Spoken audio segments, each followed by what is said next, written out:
Hi, this is Dr. Park. As a plastic surgeon, I retired in 2017 at age 53 because I really want to enjoy my active lifestyle.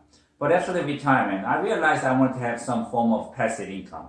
So after extensive research and very careful planning, I bought some great investment properties in DC metro area, right where Amazon's second headquarters and Virginia Tech Innovation Campus is moving in. And talking with my friends and colleagues, they really encouraged me to get my license for real estate so I could help them as an advisor and as an agent. And I want to do the same for you by sharing some of my investment know-hows. Today, I want to talk about my personal journey through investment research and my decision.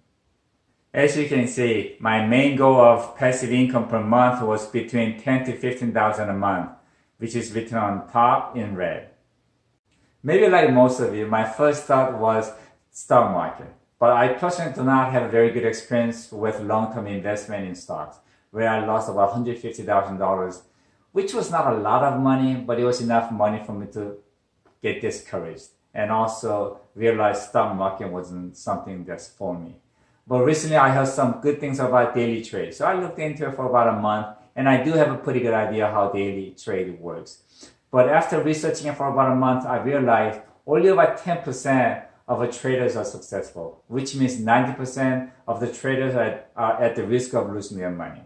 And I also realized it's very, very stressful, and it's very time consuming, where from a time where market opens to the time market closes, it's very hectic and you need to make a very decisive decisions.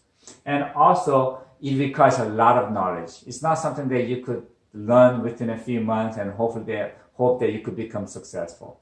And also it requires a lot of dependable networking where you have a readily available information as you need it. And most importantly, that it didn't have secure monthly income, which I was looking for. Second thing that I considered was CD account, which is certificate of deposit. Now this is where you put large sum of money into a bank account and they give you interest on it. And the highest that I've seen is about 3 to 3.5% per year. Now I've actually deposited close to $2 million into a CD account for about 6 months. And what I realized was that the return wasn't all that great.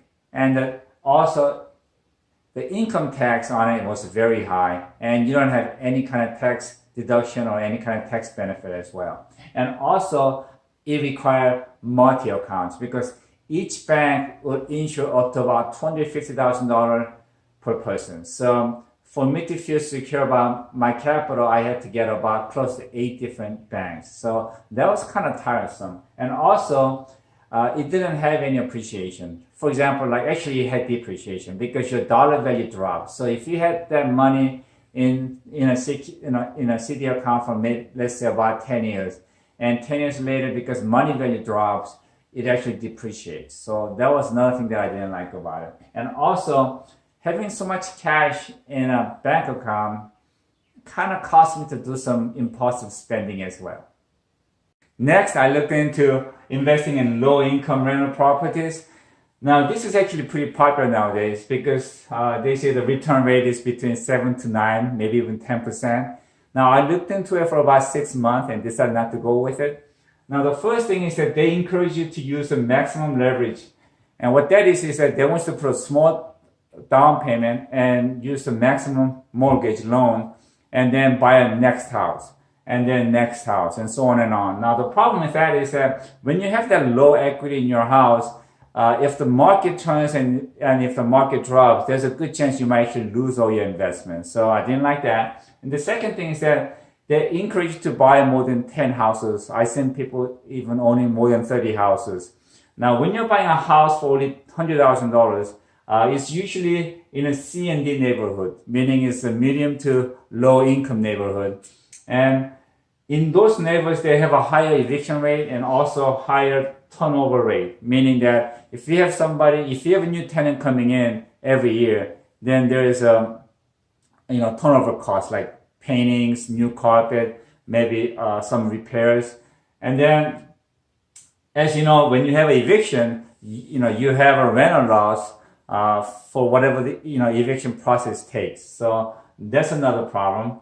And when you have in these neighbors, the neighbors that I looked into was Ohio, Cleveland, and Pittsburgh. Now they have very high property tax.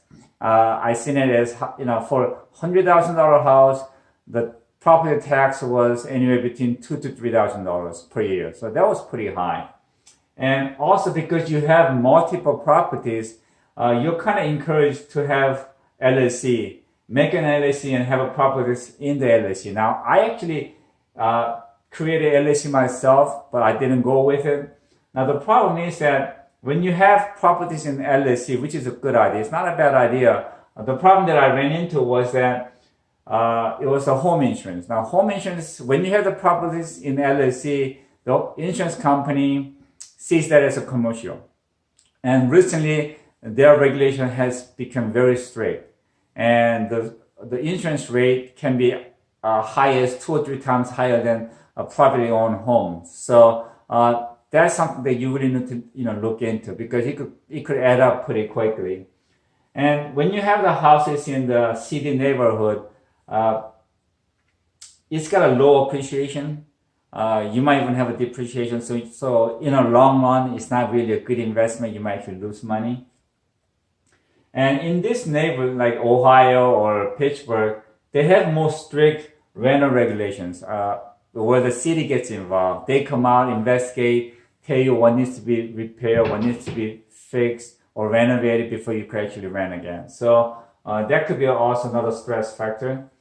And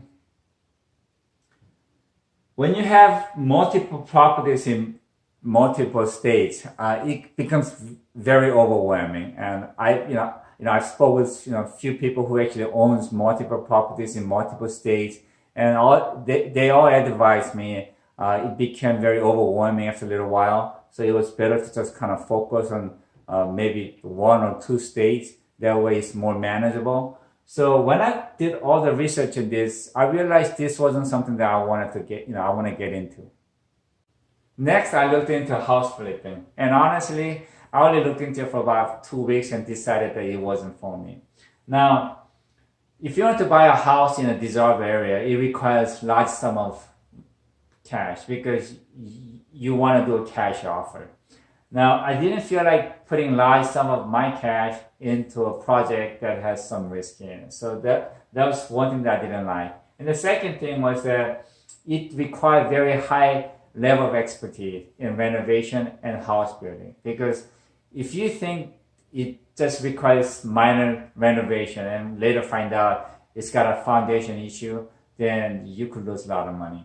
And also, because you have to have a fast turnaround time, which is within 6 months, it creates a lot of pressure. So you have to buy a house, renovate it, and sell it within 6 months. So that was pretty stressful. That's what I thought. And also, it's got a high broker's fee and taxes because you're actually buying the house and then renovating it and then selling it within 6 months. So during all the time, you're paying everybody off, you're paying taxes, you're paying broker's fee. So that can add up pretty quickly. And I've also seen a lot of people putting in their physical labor into it. I've seen people working day and night trying to work on, like paintings, flooring, fencing, yard work, because they want to stay within the budget and also they want to stay within the time frame. So I realized it really wasn't for me. When Amazon announced Northern Virginia as one of their candidates for the second headquarters, I started doing some research in my neck of the woods. Now, I lived in Northern Virginia for 16 years, so I know this area pretty well. Now, one thing that I didn't realize was that this was what I was actually looking for. Now, when I did some research, I quickly realized that the huge government complex that we have in DC is not going anywhere. And that also draws in year-round tourists as well. So we have a very solid, steady growth of population and the jobs, and that in turn increases the demands for the housing and rentals as well. Now, with the recent announcement of Amazon and VTech campus moving into Crystal City, that created a huge anticipation, and that gave a high potential for appreciation as well. Now, and I know this for myself because I raised all my kids here and they did very well. in Northern Virginia, we have one of the best public education in United States. And also we have one of the best population demographic in Northern Virginia as well. Now, when you invest in rental properties, that gives you great tax benefits and also deduction as well. Now, my biggest thing was that through this investment, I was able to build the legacy wealth that I was looking for, where I could benefit and also it could benefit my next generations as well. And in the future episode, I want to talk about my decision on my investment in details and why I think it's sure to win.